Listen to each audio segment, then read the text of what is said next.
Okay, so what's next? You've seen a review that I've done on the Spectrum 380, the Taurus Spectrum 380. If you haven't, go ahead and check out my videos. I did a review on it for Conceal Carry. I also did a review about the feeding issues that I experienced and how I got past those. Did a review on the holster that I use, the DeSantis holster, and I think I've done as much as I can do on this, other than maybe a cleaning video or an oiling video. I'll probably do that at some point, but for now I'm past the point. I'm done carrying this weapon on a daily basis for now. I have a different weapon that I purchased for this intent, and now that I'm done reviewing the Spectrum, I think I'm going to reserve this now for a summer weapon, beach, whatever, and I'm going to move on now to the weapon that I purchased intentionally for the purpose of long-term concealed carry. So, she's been good. Put her off to the side.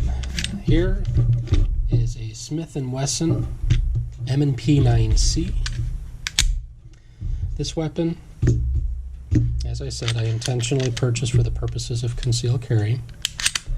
And I wanted to give you a look at it first before I start carrying it so that I can give you my feedback at that time.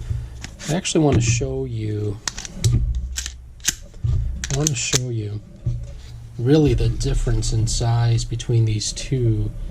You know, it's not too much of a larger footprint when you look at it from that angle, but when you look at it from this angle, you can see this is definitely a much wider weapon. You can get the actual specifics on it if you want to online, but I'm not going to get into that. You know, it's definitely a larger weapon. So, but again, as I said, this is the one that I wanted to carry full time and long term, and so that's my intent with this one. So I'm not going to give you a review on my experiences with it so far, because it has been several months now that I've been carrying the Spectrum, and I want to get this back into a carry state, get a couple of months freshly under my belt of carrying this again, and then let you know what my feedback is on it. It's a little big in my opinion for pocket carry, so this is going to end up being an in the waistband.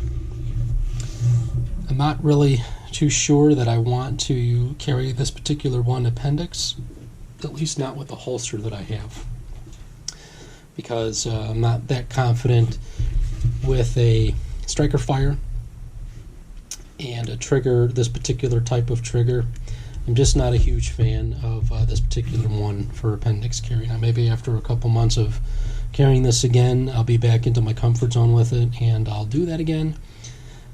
But until then, I'm going to say no. This particular one, you may have noticed, I do have a slide safety on it.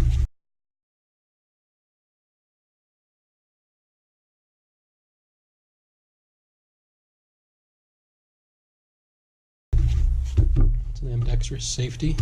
The button I hear for the magazine, you can also reverse. I'm right-handed, so I don't have to worry about that. But I'm not going to put any accessories on it, even though it has the mounts. I'm not going to do any of that. I'm strictly going to carry this as is, the way that I purchased it. And I am going to carry it with the pinky extension. So I'll carry it, I'll give you some feedback, I'll let you know what my experiences are with it. If I do have any issues, I'll document those and see if I can research a way to get around them, and also update you about that. And in addition, I will let you know what holsters I use and if I end up switching them for what reason and all that good stuff. So stay tuned, and I hope you like the video. If you do, like, subscribe, and leave comments. Love to get them, love to answer. Thanks again.